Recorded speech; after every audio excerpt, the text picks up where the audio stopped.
welcome back to my channel. Another subscriber request. Brody, I got you. This is AC/DC Powerage. What's the name again?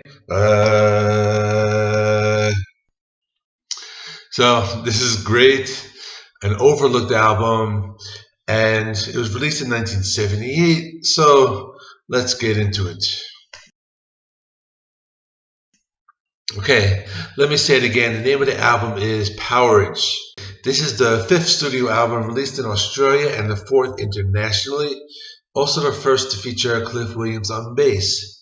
This was their first album released almost simultaneously in both Australia and worldwide, and the first album to have one single album cover. The only difference is that the UK version has a few different mixes. There's also a vinyl released in Europe, and this also included an extra track named Cold Hearted Men. Now this track would appear on different box sets or as a single years later. The album didn't sell too well at first, but it did surpass the previous album, Let There Be Rock, and it happened eventually. Keith Richards of the Rolling Stones said this is still his favorite AC/DC album. It was also a favorite of the late Malcolm Young, who said, "I know a lot of people who respect it, a lot of real rock and roll AC/DC fans, the real pure rock and roll guys. I think that's the most underrated album of them all." And underrated it is. It's almost like an album filled completely with deep cuts, and it usually gets overshadowed by the bigger albums, Dirty Deeds, Highway to Hell. You know what I'm talking about, the Bon Scott albums. The album was ranked number 26 in the 100 greatest heavy metal albums of all time by the magazine Kerrang. So with that being said, let's cover the songs track by track. Rock and Roll Damnation. This is the most well-known song on the album. It's a mid-tempo rocker. They play it live a lot. I know Brian Johnson sings it at times. It's on the live album, If You Want Blood, You Got It. And it was also released on Iron Man 2, so this is a classic. Number 2 is Down Payment Blues.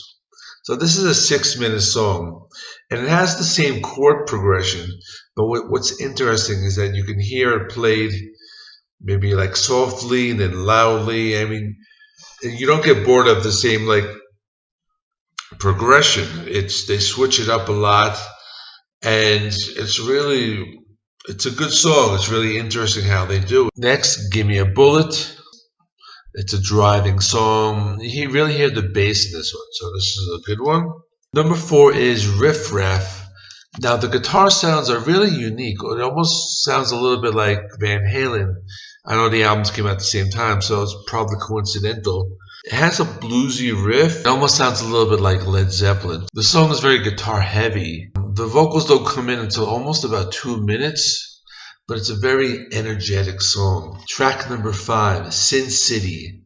This is a well-known song. Starts out with that classic AC/DC chords, goes into a classic riff, and features a shredding solo from Angus Young. Track number 6, What's Next to the Moon.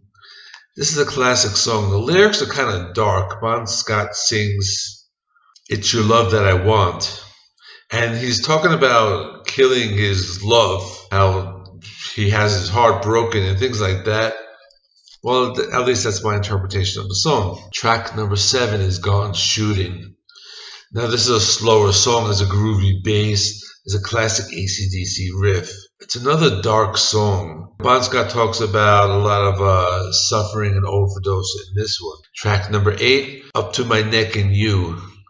This is a hard driving rocker. The song has the classic rocker outlaw lyrics. Definitely really gets you going. It really rocks. Track number 9, the final track, Kicked in the Teeth. This one is very bluesy. It's about love and betrayal. It's a hard rocking song. It has a really good bass sound, and this is the perfect album closer. So like I said before, this is kind of a forgotten album. It was a transition from Let There Be Rock to Highway to Hell, and this album often gets overshadowed. Now many musicians quote this album as being their favorite of all time. It's a really deep album. And the songs never really got a lot of airplay, neither on the radio nor on MPB. It's not an album like Back in Black where like you've heard every song like a million times. I mean, these are all, like I said before, deep cuts. I would definitely recommend this album to a casual listener because there are a lot of songs that may be new to you, maybe you've never heard before, and they're from the Bon Scott era, and that is my preferred era in the AC/DC catalog. This is definitely a top quality album, and I recommend it. Okay, thanks for watching. Let me know what you think. Comment below. The new album is coming out in like 3 days, so I'm going to review that when it comes out. I might be able to squeeze another AC/DC review in. So anything you want to hear, comment below and let me know. Otherwise, if you're new to the channel, please like and subscribe. I do rock and metal reviews, top 10s, rankings, and a lot of different things. And that being said, thanks for watching, and I'll see you soon. Hey, if you haven't subscribed yet, you can please subscribe. There's a button down there somewhere, or I think it's over there. I got some videos. That one's pretty cool there, and that one you got to definitely check out. So, see you all later.